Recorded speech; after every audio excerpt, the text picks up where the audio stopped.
Hello and welcome back to some more Rory news for the aviation news for this week. And the first topic of the week is Bamboo Airways, who are making their first appearance on the channel, and they're saying that they want to grow their fleet by an additional 12 aircraft by the end of the year. Now, the airline has made some drastic measures over the last 18 or so months, with removing the 787 Dreamliner from its fleet, which forced them to stop all long-haul flights. Now, removing that aircraft from its fleet did spark concerns in the aviation industry, as this maybe pointed Bamboo Airways in the wrong direction, but adding these 12 aircraft by the end of the year could now put Bamboo Airways back in the right direction. Now, when they were going through their restructuring, which they did bring in, they had decided that there would be no need for the 787 Dreamliner in the fleet, so they removed it and are now pretty much only left with the A320neo family aircraft. So from what I've gathered, this will probably be the 12 aircraft that will join the fleet by the end of the year. And moving on to Lufthansa, the flag carrier of Germany. And Lufthansa is supposed to represent its country by giving the highest standard to its people. But in the last 18 months, that has severely weakened, and especially during the pandemic with their catering service, which did stick throughout even after the pandemic had ended or came to somewhat of an end.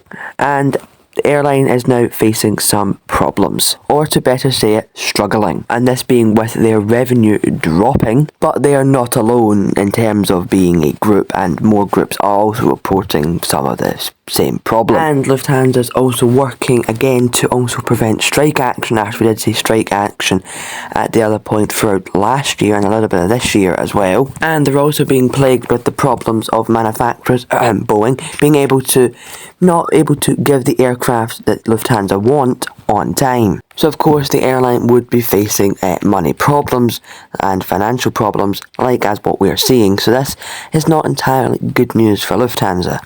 And moving on to the next topic, has been with the 777X, and Boeing is finally looking like they could be getting the 777X ready for certification, and they're celebrating this with test flights for the 777X, this being for the Dash 9, which is the only one that is currently built and is in testing, with this being watched by the FAA, with this being one of the things they need to check off their list in order to get the plane to its first customer. So after a almost 4-year wait, we're kind of getting somewhere interesting with the Boeing 777X, bearing in mind that the aircraft should have entered service in 2020.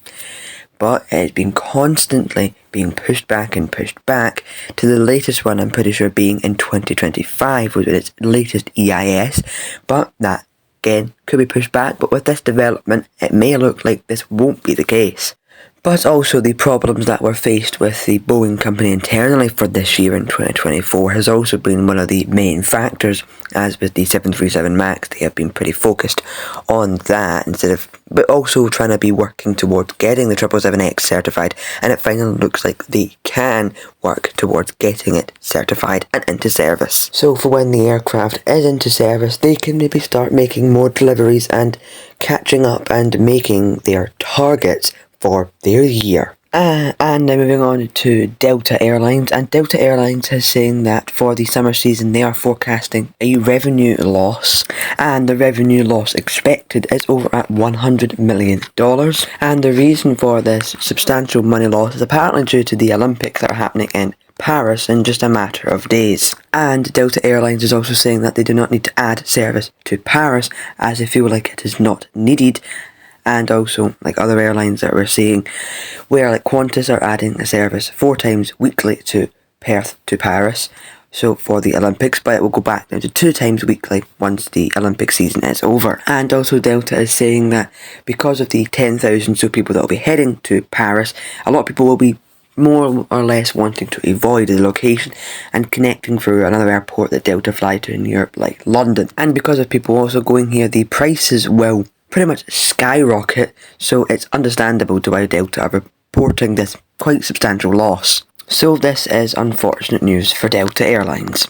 And moving on to something that's been pretty major this week was all around the world, airlines were forced to pretty much ground some flights due to a global IT issue that happened with Microsoft earlier this week. And at the time of this publication of this video, I do not know if this is still active, but let's hope not. And some major airlines have had to pretty much cancel a lot of flights, and some of them being Delta Airlines, United, and KLM Airlines, and KLM pretty much cancelled their entire route for that entire day.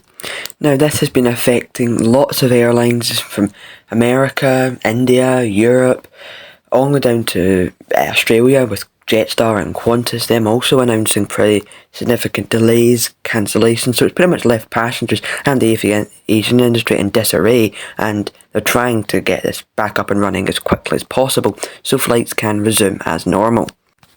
And also, Lufthansa are also reporting some pretty significant cancellations and disruptions on their network as well. But the worst hit airline has to be KLM, as they said most of their flights, of course, as I said earlier, were cancelled, and pretty much at Schiphol they had to manually check in customers, so that was taking a hefty amount of time. So hopefully by the time this video goes up, this is all resolved and business is back to normal.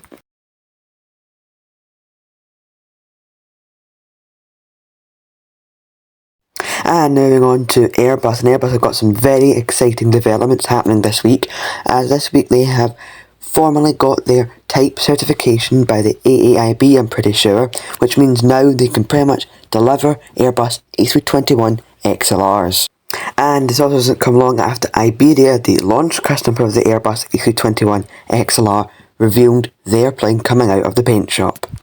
Now this is great news for Airbus, as they finally get to deliver the aircraft that they've been waiting for years after it has been plagued by delays and delays and delays, but now it's finally taking off. Now this also helps smaller carriers that want to fly to, across the Atlantic but don't really have the aircraft that they would, or don't want to buy long haul aircraft to be able to fly across the Atlantic, so they would rather buy, let's say, the A321XLR and fly that across the Atlantic, as with Aer Lingus, because they can now fly further afield into smaller airports, or fly these aircraft to destinations that do not require their Airbus A330s. And the Airbus A321 will be debuting with Iberia at some point before the end of the summer 2024 summer schedule, so it will be in service in likely time for the winter schedule. So this is some very exciting developments coming out of Airbus. And moving on to Boeing, and Boeing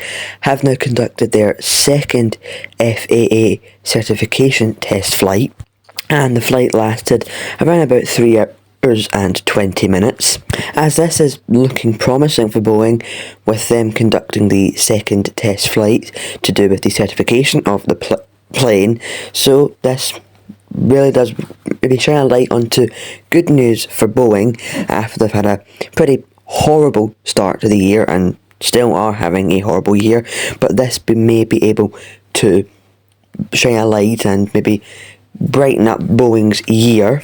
And now that the 777X is closing in on its certification, this might now be able to shape Boeing in the ways of being able to get their 737 MAX 7 and MAX 10 now certified, as the 777X is starting to get its certification and finally be able to carry passengers after a 4-year delay.